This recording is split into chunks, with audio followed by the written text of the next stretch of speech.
Kami persilakan kepada Pak Ustaz Nur Ihsan, SPDI PDI. Kepada Pak Ustaz kami persilakan. Hai teman-teman, Assalamualaikum warahmatullahi wabarakatuh. Sebelum nonton video ini, jangan lupa like, comment, and subscribe di YouTube channel Aci Ibnu Yazid. Dan klik tombol lonceng di bawah ini agar tidak ketinggalan di video-video kami selanjutnya. Terima kasih. Bismillahirrahmanirrahim.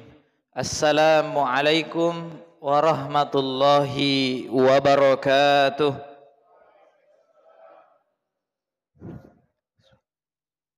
Alhamdulillahilladzi kana bi'ibadihi khabiran basira. Tabarakalladzi ja'ala fis sama'i burujan wa ja'ala fiha sirajan wa qamaran munira.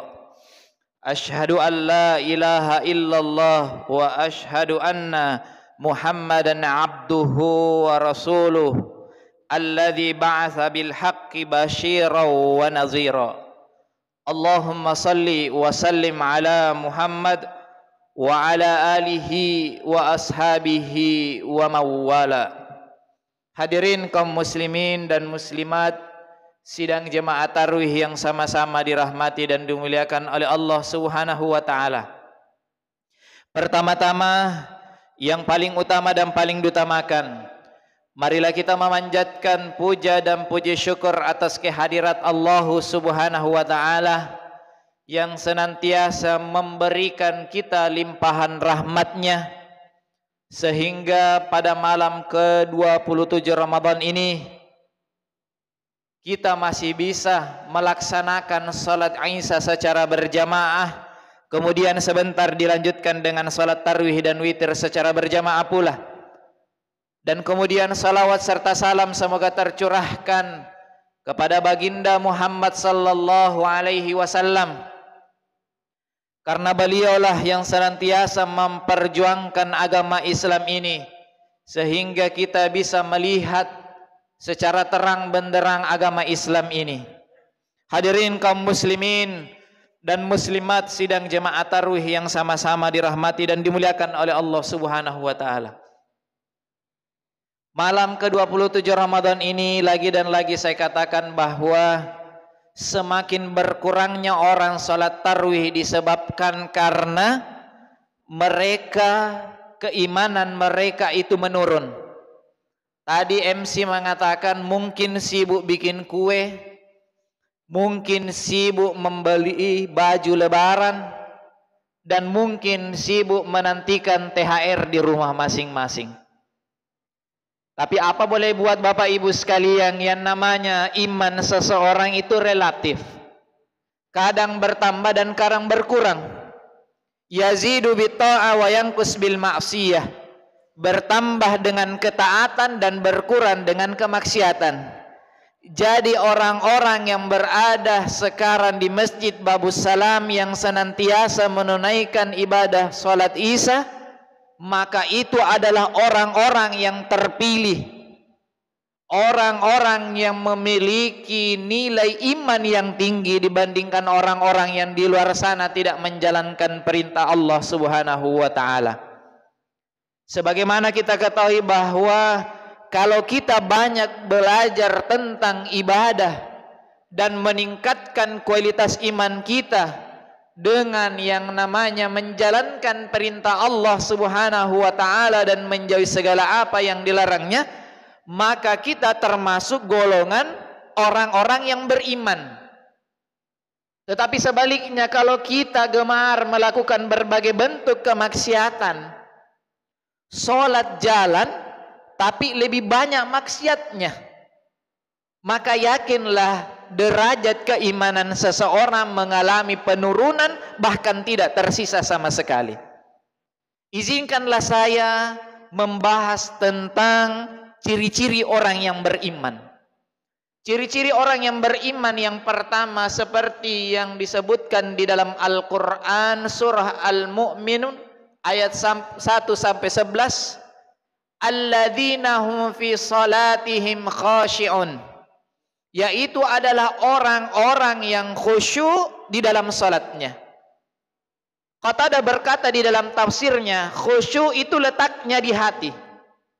Dia adalah rasa takut seorang hamba disertai menundukkan pandangan dan kita takut terhadap Allah Subhanahu wa taala. Mungkin pernah terjadi di antara kita ketika sholat masih mengingat makanan yang ada di rumah. Mungkin pernah terjadi di antara kita ketika sholat masih mengingat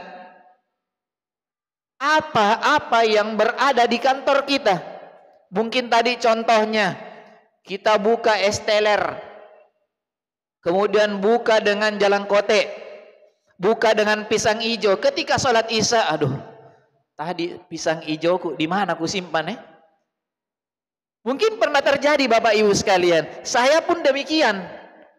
Jadi orang yang melaksanakan ibadah sholat harus betul-betul mengosongkan pikirannya tentang duniawi. Dan kita khusyuk seakan-akan Allah Subhanahu wa taala berada di hadapan kita masing-masing. Karena orang yang tidak khusyuk di dalam sholatnya, maka dia tidak mampu merasakan manis dan indahnya bersama Allah Subhanahu wa taala.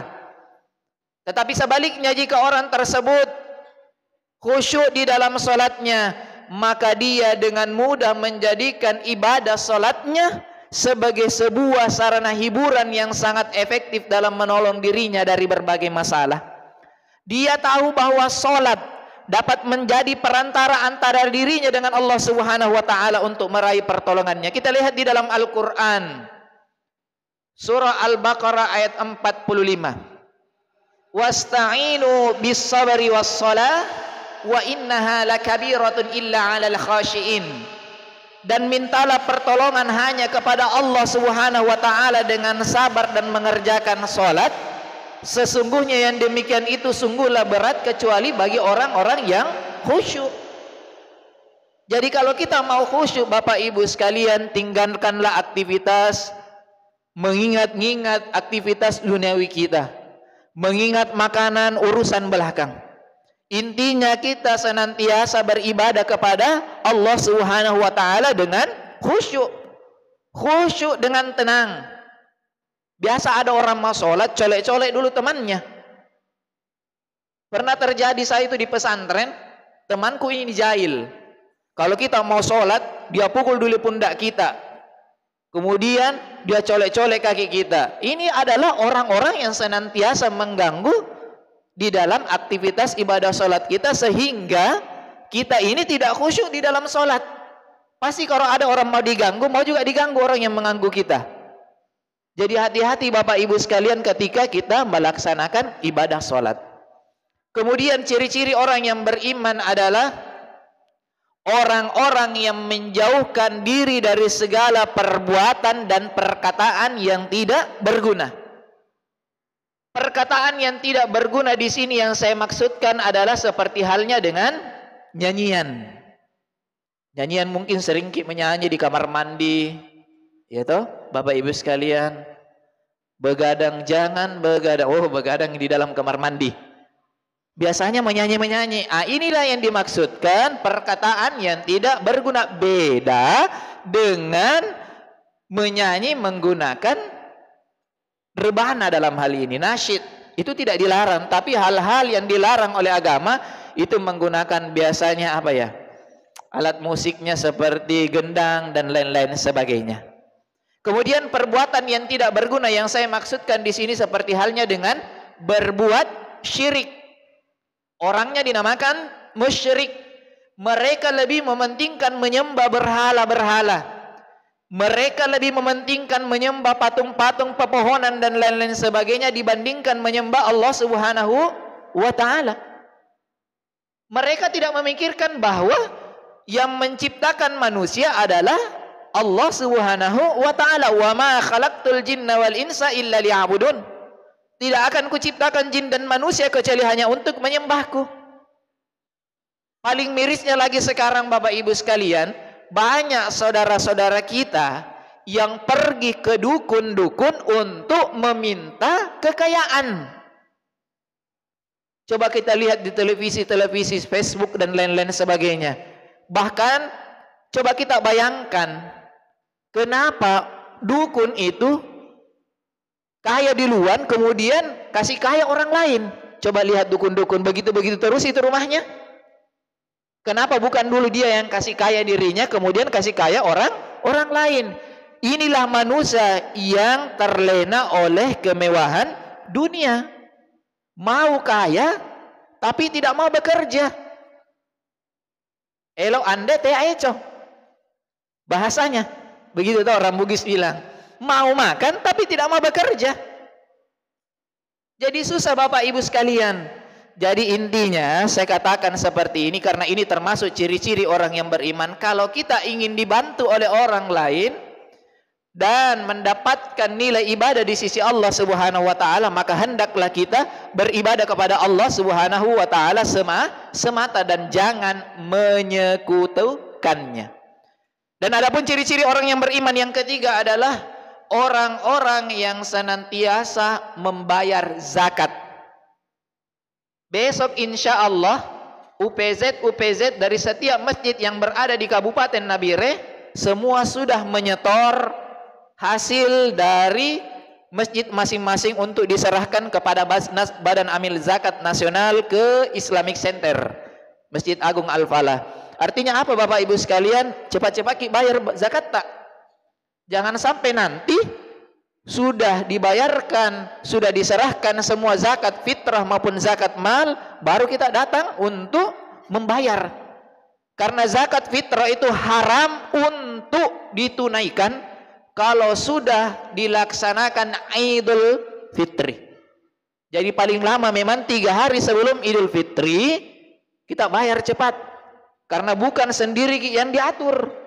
Banyak jemaah-jemaah yang membayarkan zakat fitrah. Hukumnya zakat fitrah apa Bapak Ibu sekalian? Hukumnya wajib bagi setiap muslim kalau dia mampu. Kalau dia mampu. Tapi banyak sekarang yang tidak mau kasih mampu dirinya. Pura-pura miskin di hadapan orang lain, tapi ada mobilnya. Pura-pura miskin di hadapan orang lain, tapi banyak HP-nya.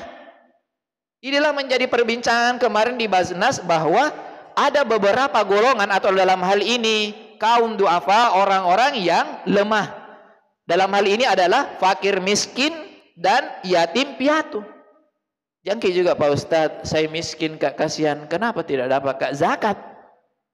Ada kan orang-orang seperti itu. Jadi hati-hati Bapak Ibu. Kalau kita miskin-miskin di hadapan banyak orang, boleh saja Allah Subhanahu wa taala pada saat itu memiskinkan kalian. Jadi intinya sebagai hamba Allah Subhanahu wa taala yang beriman, marilah kita bersama-sama membayar zakat karena zakat ini merupakan kewajiban bagi setiap umat muslim ketika memiliki kelebihan rezeki dan diserahkan kepada para mustahik. Akan tetapi bagi orang yang tidak mau melaksanakan zakat, inilah Allah Subhanahu wa taala akan senantiasa memberikan ganjaran yang sangat besar bagi orang-orang yang tidak mau melaksanakan atau membayar zakat. Jadi ada 3. Yang pertama tadi ciri-ciri orang yang beriman, orang-orang yang khusyuk di dalam salatnya.